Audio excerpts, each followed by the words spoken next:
জাকাত ও ফিতরা কেন রমাদানে বেশি গুরুত্ব পায়?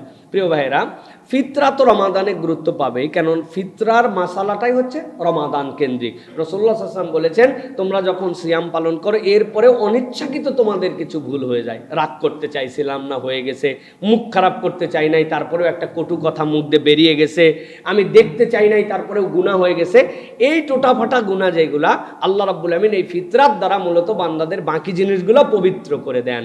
সাথে সাথে ঈদ যেন সকলে সামগ্রিকভাবে একরকম উৎসবে নিয়ে আসতে পারে, কেউ খাবে কেউ খাবে না তা হবে না, কারো বাড়িতে আনন্দ থাকবে কারো বাড়িতে আনন্দ থাকবে না তা হবে না, এই সামগ্রিকতার জন্য ফিতরা হচ্ছে রমাদানের ইবাদত। সুতরাং ফিতরা তো রমাদান আলোচনা হবে।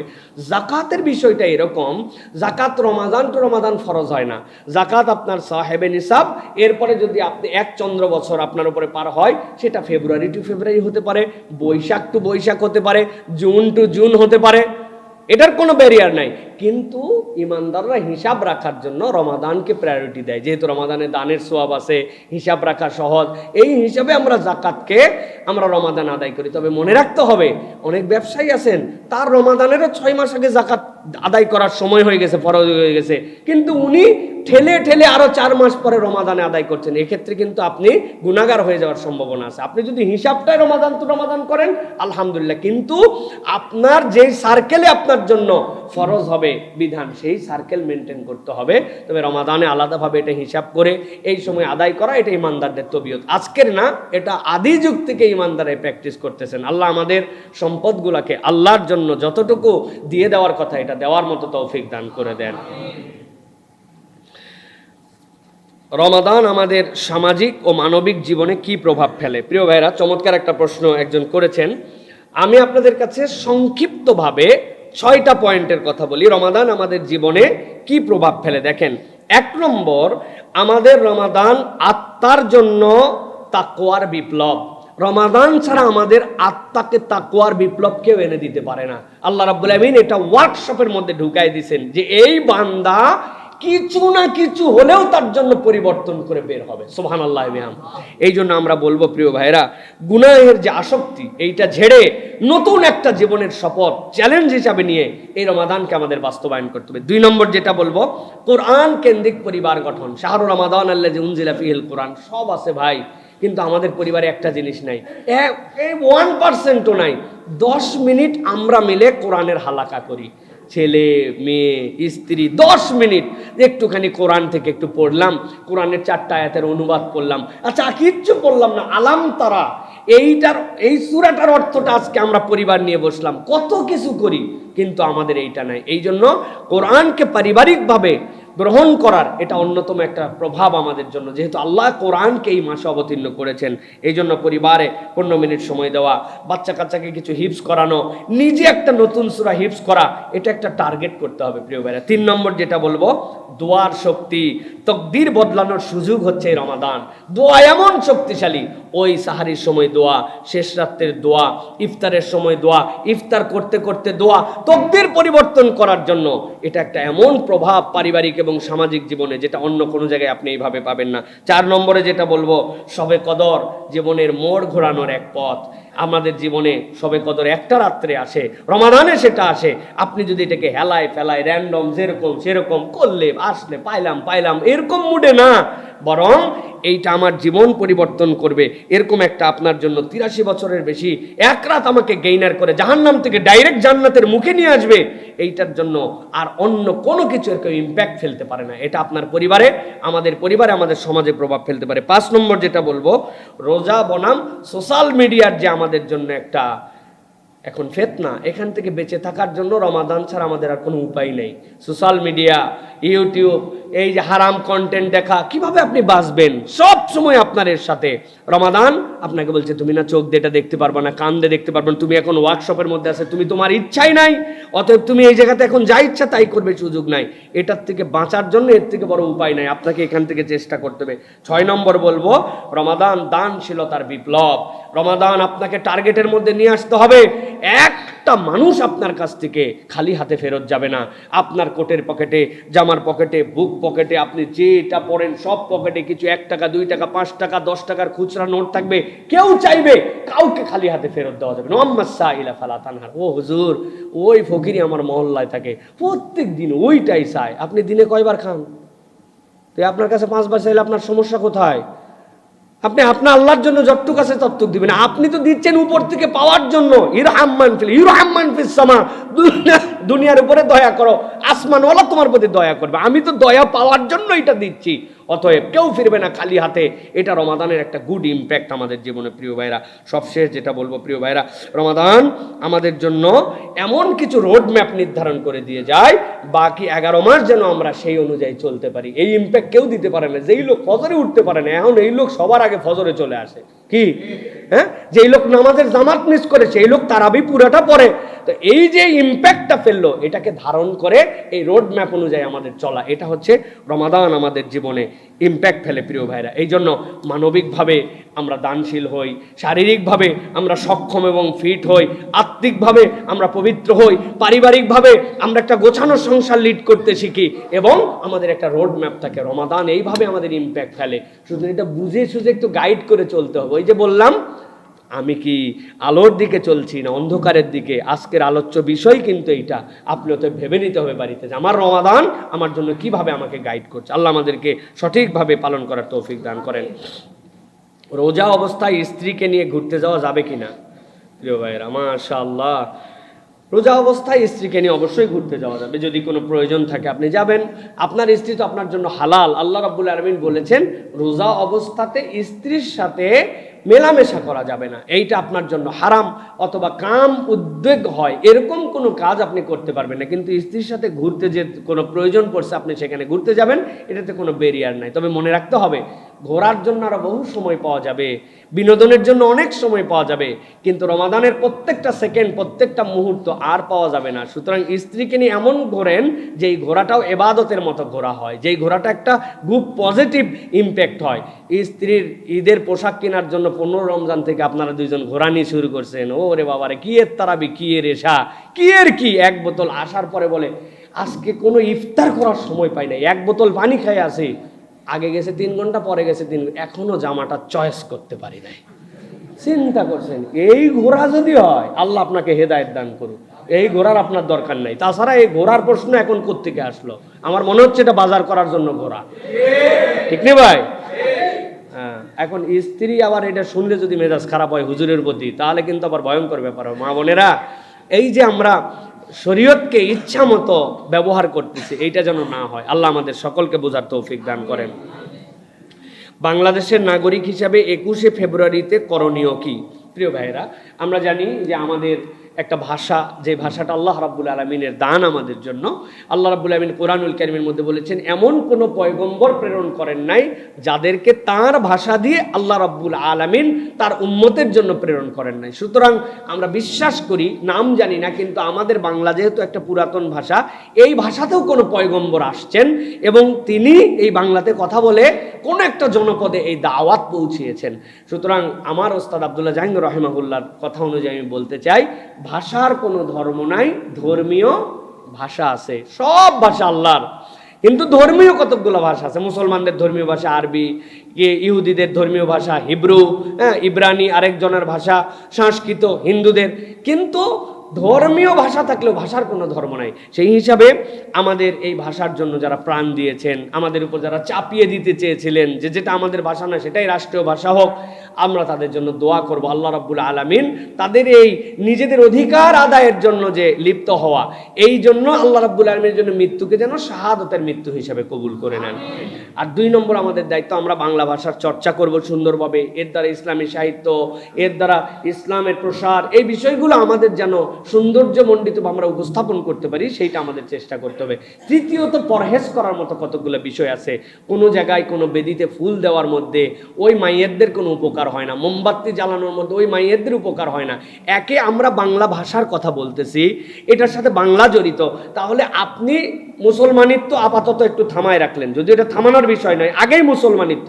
কিন্তু যারা খুব বেশি আধুনিক তাদেরকেও বলবো, কোনো বাঙালি সংস্কৃতির সাথেও তো এটা নাই। ফুল দেওয়া এটা কাদের সংস্কৃতি? এটা আমাদের সংস্কৃতি নাকি? এটা আমাদের চর্চার মধ্যে নেই। মোমবাতি জ্বালানো কি আমাদের সংস্কৃতি নাকি? এটা বাঙালির সংস্কৃতির মধ্যে নয়। তাহলে যারা বাংলা ভাষার জন্য প্রাণ দিলেন তাদের জন্য কি করব আমরা? আমাদের ইমানি দায়িত্ব যেটা, সেইটা আমরা করার জন্য চেষ্টা করব। বিজাতীয় সংস্কৃতিকে আমরা ত্যাগ করার জন্য চেষ্টা করব। আল্লাহ আমাদেরকে বোঝার তৌফিক দান করেন। আর সর্ব জায়গায় বাংলাকে চালু করার জন্য আপনাদের চেষ্টা করতে হবে। মুখে মুখে বলবেন এইটা, আর এমন স্টাইল করে ইংরেজি মারবেন ফাঁকে ফাঁকে, যেইটা না বাংলা না ইংরেজি, এর নাম বাংলিশ। এইরকম কোনো কিছু আসলে আমাদের যারা বলে তাদের দ্বারা এই বাংলাকে শ্রদ্ধা করা হয় না। সুন্দরভাবে বাংলা বলা, বাংলার চর্চা করা, এটাও আমাদের জন্য গুরুত্বপূর্ণ। আশা করি যে আমাদের যারা শহীদ হয়েছেন আল্লাহ রাব্বুল আমিন তাদেরকে মাফ করে দিবেন, এবং তাদের জন্য যা করণীয় সেটি আমরা করার জন্য চেষ্টা করব ইনশাআল্লাহ। রমজান মাসে শয়তান বন্দী থাকে, তাহলে আমার জিজ্ঞাসা, মানুষ খারাপ কাজ করে কিভাবে?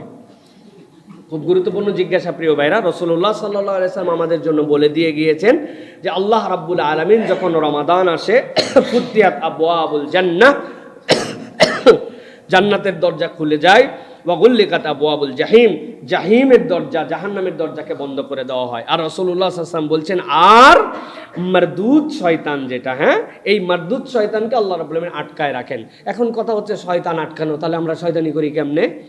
এইটা নিয়ে ওলামায়ে কেরাম চমৎকার কিছু উত্তর দিয়েছেন। এর প্রথম কথা হচ্ছে প্রিয় ভাইরা, একটা সাইকেল আপনি চলাতে শুরু করেছেন, এরপরে প্যাডেল করে একবারে বন্ধ করে দিয়েছেন, থেমে গেছে, আপনার প্যাডেল থেমে গেছে, কিন্তু আপনার চাকা ঘোরা কিন্তু বন্ধ হয় নাই। খেয়াল করছেন আপনি? আপনার চাকা ঘোরা কিন্তু তৎক্ষণাৎ বন্ধ হয়ে যায় না। এটা উদাহরণ দাও এরকম, মারদুদকে আল্লাহ রাব্বুল আমিন আটকান, কিন্তু মানুষ যে 11 মাসের শয়তানিটা তার মধ্যে থাকে, মানুষ তো কেবল শয়তানের প্ররোচনায় একমাত্র শয়তানি করে না, তার নফসের প্ররোচনায় করে। তারপরে খান্নাস যে একটা মানুষের মধ্যে থেকে তাদের সহবতের কারণে সে করে। এই যে কোনোদিন কোনো শয়তান এসে আপনাকে বলে নাই বিড়ি টান, বরং আপনার শয়তানরূপী বন্ধু বিড়ি টানতো, তার সাথে গন্ধ শুনতে শুনতে আপনি বিড়িখোর হয়েছেন। এখন ওই বিড়িখোর বন্ধু তো তারাবির পরেও বিড়ি মারে, তো শয়তান নাই তাই কি হবে? তো মানবরূপী শয়তান রয়ে গেছে, ঠিক কি না? এই জন্য প্রিয় ভাইরা, এই শয়তান যেটা আমরা শয়তানি করি, সেটা তার ক্রিয়াটা আমাদের প্রতি ক্রিয়াশীল থাকে। দ্বিতীয় উত্তর হচ্ছে, নবী করিম সাল্লাল্লাহু আলাইহি ওয়াসাল্লাম সব শয়তান বন্দী হয় এটা বলেন নাই, তিনি মারদুদ বলেছেন। এই যেটা মারিদ বলেছেন, মারিদ, এই মারিদ মানে কি? মারিদ মানে বিদ্রোহী। মারিদ মানে কি? মারিদ মানে অবাধ্য, উদ্ধত। শয়তানের অনেকগুলা গ্রেড আছে। আল্লাহ নবী মারিদ শয়তানের কথা বলেছেন যে চূড়ান্ত উদ্ধত, চূড়ান্ত বেয়াদব, নতুন নতুন প্রজেক্ট মানুষের মধ্যে ফেলে শয়তানি করায়। এই শয়তানকে আল্লাহ রাব্বুল আমিন কবজ করে রাখেন। সুতরাং নতুন কোন শয়তানি সে আর উৎপাদন করে তার চেলা চামুন্ডার কাছে দিতে পারে না। কিন্তু সব শয়তান বন্দী হয় না, তার কিছু শয়তান আছে যারা মানুষকে ওয়াসওয়াসা দিতে থাকে। 3 নম্বরে ইমাম কুরতুবী রাহমাতুল্লাহ আলাইহি বলেছেন যে আল্লাহ রাব্বুল আলামিন শয়তানকে বন্দী রাখেন। এর ব্যাখ্যা কি? এর ব্যাখ্যা হচ্ছে ইমাম কুরতুবীর মতামত অনুযায়ী যে যেই বান্দারা সিয়ামের যে সকল দায়িত্ব আল্লাহ রাব্বুল আলামিন পালন করতে দিয়েছেন ওইগুলা পালন করে, শয়তান তার প্রতিক্রিয়া করতে পারে না। এখন আপনার দায়িত্ব স্কুলের মধ্যে ঢোকা, মনোযোগ নিয়ে বসা, স্যার যেটা বলে ওইটা শোনা, ওই সময় ডানে বামে না তাকানো আপনার জন্য দায়িত্ব।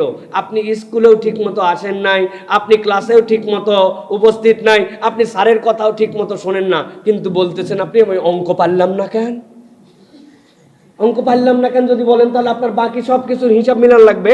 ঠিক একই রকম ইমাম কুরতুবী বলতেছেন, আল্লাহ চোখের, কানের, অন্তরের রোজা যেভাবে পালন করতে বলেছেন, কোনো বান্দা যদি পালন করে, শয়তান তার প্রতি আর ক্রিয়া করতে পারে না। সর্বশেষ মুহাদ্দিসিনে কেরামের একটা ব্যাখ্যা আছে, সেটা হচ্ছে তারা অনেকে বলেছেন এটার দ্বারা মূলত আল্লাহ রাব্বুল আলামিন রূপক করতে বুঝিয়েছেন। রূপকটা কিরকম?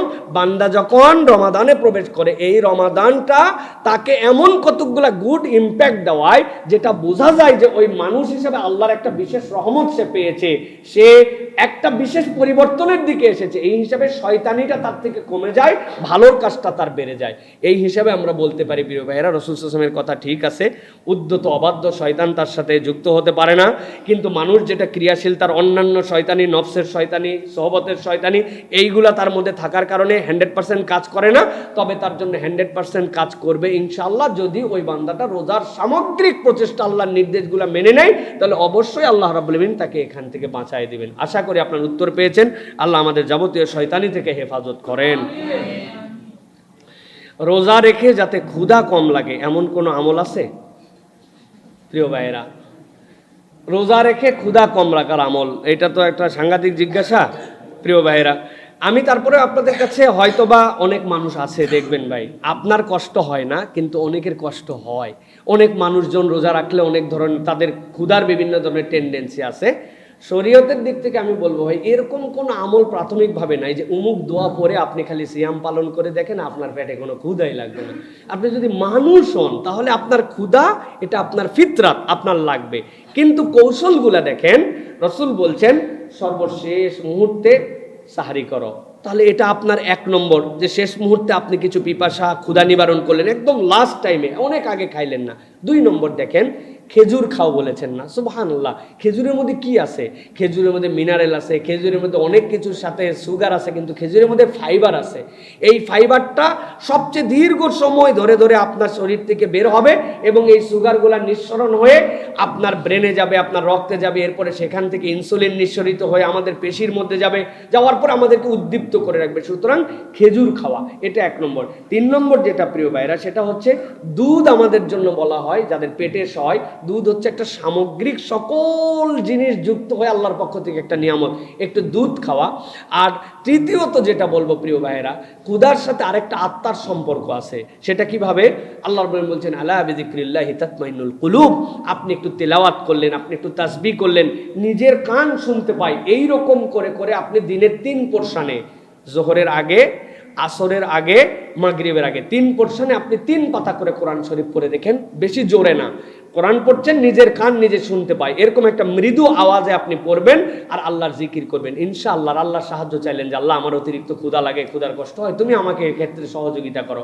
তবে যাদের অতিরিক্ত ক্ষুধা লাগে এদের বেশি উপকার আরো হয় শরীরের জন্য, এদের শরীর বেশি ফিট হয়, কারণ এদের খাদ্যের হজম শক্তি অনেক পাওয়ারফুল। এইগুলা পেট রমাদানের পর আরো পাওয়ারফুল হবে, দেখবেন এরা সব এক একটা মানে বুস্টার মুমিন হয়ে যাবে ইনশাআল্লাহ। আল্লাহ আমাদেরকে বোঝার তৌফিক দান করেন। রমাদান মাস আসলে পণ্যের দাম বৃদ্ধি পায়, এই সব ব্যবসায়ীদের জন্য দয়া করে কিছু বলবেন। মুসলিম বাজারে প্রচুর ব্যবসায়ী, লেবুর দাম হিসাবের বাহিরে। প্রিয় ভাইয়েরা, প্রথম কথা হচ্ছে নবী করিম সাল্লাল্লাহু আলাইহি ওয়াসাল্লাম বলছেন এই দুনিয়াতে পাপাচারী ছাড়া কেউ মজুদ করে না, এটা 1 নম্বর উসুল। 2 নম্বর নবীজি বলছেন তুমি যদি জনগণকে কষ্ট দেওয়ার জন্য মজুদদারি করো, আল্লাহ তোমার উপর 2টা জিনিস চাপায় দিবেন, একটা তোমার মহামারী হবে, আর একটা হচ্ছে মৃত্যুটা তার ভালো হবে না। 3 নম্বরে যেটা রাসূলুল্লাহ সাল্লাল্লাহু আলাইহি ওয়াসাল্লাম আপনারা আমার জন্য বলেছেন, কেউ যদি মধ্যসত্ত্ব ভোগ করে মানুষকে কষ্ট দেওয়ার জন্য পণ্য মজুদ করে অথবা দাম বাড়ায় দেয়, কিয়ামতের দিন আল্লাহ একটা হাঁড়ি রাখবেন, ওই হাঁড়িটা হচ্ছে জাহান্নামের একটা আগুনের হাঁড়ি, আল্লাহ ওই হাঁড়ির মধ্যে বসায় তাকে আযাব দিবেন। নাউজুবিল্লাহ বলবেন না? সুতরাং এই ব্যবসায়ীদের জন্য যে হুমকি, আবার বড়র দিক দিয়েও বিরাট বড়। আল্লাহ নবী বলছেন একজন সৎ আদর্শবান ব্যবসায়ী সে সিদ্দিকদের সাথে, নবীদের সাথে জান্নাতে থাকবে। সুবহানাল্লাহ। সুতরাং আমরা বলবো, ও ভাই, এই রমাদান তো মানুষের পেরেশানি মুক্ত করার জন্য এসেছিল, মানুষ একটু আত্মার দিক দিয়ে প্রশান্তি নিয়ে ইবাদত বন্দেগীতে যাবে। এখন কোনো ব্যবসায়িক দুরসন্ধির কারণে এই লোক যদি খালি চিন্তা করে ছোলার দাম বাড়লো, পেঁয়াজের দাম বাড়লো, অমুকের দাম তমুকের দাম খালি বাড়ার তালে আসে, তাহলে আপনি এই মানুষগুলার শত শত মানুষের মধ্যে ইচ্ছাকৃত কষ্ট দিচ্ছেন, আল্লাহ রাব্বুল আলামিনের কাছে ধরা খেতে হবে। দ্বিতীয় একটা কথা হচ্ছে, সব যে ব্যবসায়ীরা কোলে ফেলে এরকম বিষয় কিন্তু না, আমাদের নিজেদেরও কিছু আচার ব্যবহারের কারণে আমাদের কিন্তু বাজারের এই সকল ইমব্যালেন্স তৈরি হয়। আমি চিন্তা করে রাখছি, যদি বাইরে যায় 15 রোজার পরে যে চাইতে নে 2 কেজি লাগতো, 7.5 কেজি কিনে ফেলাইছে উনি। এই পার্টি আছে না নাই? তা আমারও তো দোষ আছে ভাই। আমি বাজারের মধ্যে যেই প্রভাবটা 1 কেজির ডিউরেশনে 1000 লোকের, 1000 লোকে কিনছে, ওইটা হচ্ছে 5 কেজি করে। আপনি বোঝেন তো তাহলে পণ্যটা কোন জায়গায় চলে যাবে। এইটা আমাদেরও কিছু কিছু জায়গার মধ্যে এটার মধ্যে দুর্বলতা আছে, যে গেছি ভাই, পরে পাই কি না পাই, নিয়ে ফেলা, আজকে টাকা আছে না। আপনি আরেকজনের কথা চিন্তা করলেন না, আমি যদি আজকে সব কিনে নিয়ে যাই, এরা মনে করবে বাজারে সংকট তৈরি হয়ে গেছে, আরেকটা যে কম আয়ের মানুষ তার প্রতিও তো প্রভাব পড়বে। সুতরাং আমাদেরকেও চেক অ্যান্ড ব্যালেন্সে থাকতে হবে। 3 নম্বর কথা, লেবু এখন বাংলাদেশে ভাইরাল আইটেম না প্রিয় ভাইরা? লেবু সিম্বল অফ অ্যারিস্টোক্রেসি। আমি 2 হালি লেবু কিনেছি। অনেক টাকা তাহলে আপনার। এই যে একটা ভাবের মধ্যে আমরা নিয়ে আসছি, এটা 2টা কারণ আমি মার্কেট অ্যানালাইসিস করছি। একটা হচ্ছে ভাই, আমার ছাদের মধ্যে লেবু গাছ আছে 3টা। আল্লাহর দয়ায় আমার স্ত্রী যেই গাছই লাগাক, এই মরা গাছের মধ্যে আল্লাহ রাব্বুল আলামিন প্রচুর পরিমাণ ফল ফুল দান করে, এটা তার একটা হাতের বরকত। তো আলহামদুলিল্লাহ, যাইয়া দেখি একটাও লেবু গাছে নাই। কারণ কি, এইটা সিজনটাই হচ্ছে ওই গাছের জন্য চুপ করে থাকার। এখন সে ফুল দিবে কিছুদিন পরে। তো সারা দেশের আবহাওয়া তো আমাদের একরকম, তাহলে এখন তো লেবুর সময় নাই। এখন কেউ কেউ যারা লেবু আবাদ করছেন, ওই লেবুর চাহিদাটা আমাদের বেশি হয়ে গেছে, লেবু লাগবে, লেবু খেতে হবে। সুতরাং তারাই যে একমাত্র দাম বাড়াইছে এরকম নয়, পণ্যের সংকট, আমি বেশি কিনতেছি, তারা দাম বাড়াই দিচ্ছেন। এটা হচ্ছে একটা আইটেম, যেহেতু আমাদের আবাদের সময়। 2 নম্বর কথা ভাই, লেবু ছাড়া কি আমাদের ইফতার হওয়া সম্ভব কি সম্ভব না? সিরিয়াসলি সম্ভব। তো আমি লেবু খাইলাম না ভাই, কি সমস্যা ভাই? আমি নিয়ত করছি একটা লেবু কিনবো, আমার আরেকটা ভাই একটা কিনুক, হোক 70 টাকা, সে 10 টাকা দিয়ে তো কিনতে পারবে, কিন্তু সেও একটা খাক, আমিও একটা খাই না। আমি লেবু বাইসে বাইসে বড় বড় নিয়ে 3 হালি নেওয়ার কথা, পরে 5 হালি নিয়ে মুলামুলি করে 10 টাকা কম দেয়, আমি মনে করলাম গেইনার, পুরা রোজার লেবু আমার ফ্রিজের মধ্যে ঢুকে গেল। হয় না তো প্রিয় ভাইরা, আপনি 1 টাকা খালি দোষ দিচ্ছেন একদিক থেকে। আমরা লেবু খাওয়া যদি বন্ধ করি, আমরা যদি কেনার ক্ষেত্রে এইটা, কেউ নাই ভাই, বলা সহজ, বিশ্বাস করেন। আমি সাইফুল্লাহ দেখে চিন্তা করে আবার কালকে আরেকটা নিতে আসবো, থাক আমি ওয়াশ করে গেছি একটার কথা, আমি 4টা নেই। আমাদের মনের অবস্থা এরকম হয়ে গেছে প্রিয় ভাইরা। সুতরাং আমি ব্যবসায়ীদের জন্য বলবো, আল্লাহর ওয়াস্তে রোজাদাররা কষ্ট পায় এরকম কিছু করেন না ভাই। ওই কামাই নিয়ে কবরে যাওয়া যাবে না। একটু দিলটা বড় করে দিয়ে দেন মানুষের জন্য, যে দিলাম একটু কম দামে, দিলাম একটু। আর আমরা যারা আল্লাহর সামর্থ্য আছে, চিন্তা করেন আমার পাশে আরেকজনের বাজারটা আমি করে দিতে পারি না, এই রোজায় একটা বাজার একজনকে করে দিব। আমি গোস্ত কিনছি 2.5 কেজি 2 কেজি, আহারে ওই ব্যক্তি 700 টাকা 750 টাকায় কেমনে গোস্ত কিনবে? যা, আমার কামাই থেকে আমি 5টা ভাইরে টার্গেট করছি, 5 কেজি 5 বাড়িতে গোস্ত পাঠাই দিলাম। দেখেন না আল্লাহ আপনার জন্য 12 মাসের জন্য কি পাঠায়। সুতরাং আমার সহমর্মিতার মাস রমাদান, বড় ব্যবসায়ীদেরকে সহমর্মী হতে হবে, আমাদেরকে চেক অ্যান্ড ব্যালেন্স করে চলতে হবে। একদম উদাম পাতাম কিনেন না, একটু খাওয়ার মাত্রাটা কমানোর জন্য চেষ্টা করি। আল্লাহ আমাদেরকে বোঝার তৌফিক দান করুন। রমজানের শেষ দশকের বিশেষ আমলগুলো কি কি, এটা পরে বলবো। এটা আজকের প্রশ্ন না, এটা ইনশাআল্লাহ। হাযা মা ইনদু ওয়া ইলমু ইনদাল্লাহ। সুবহানাকাল্লাহুম্মা বিহামদিকা আশহাদু আল্লা ইলাহা ইল্লা আনতা আস্তাগফিরুকা ওয়া আতুবু ইলাইক। আসসালামু আলাইকুম ওয়া রাহমাতুল্লাহি ওয়া বারাকাতুহু।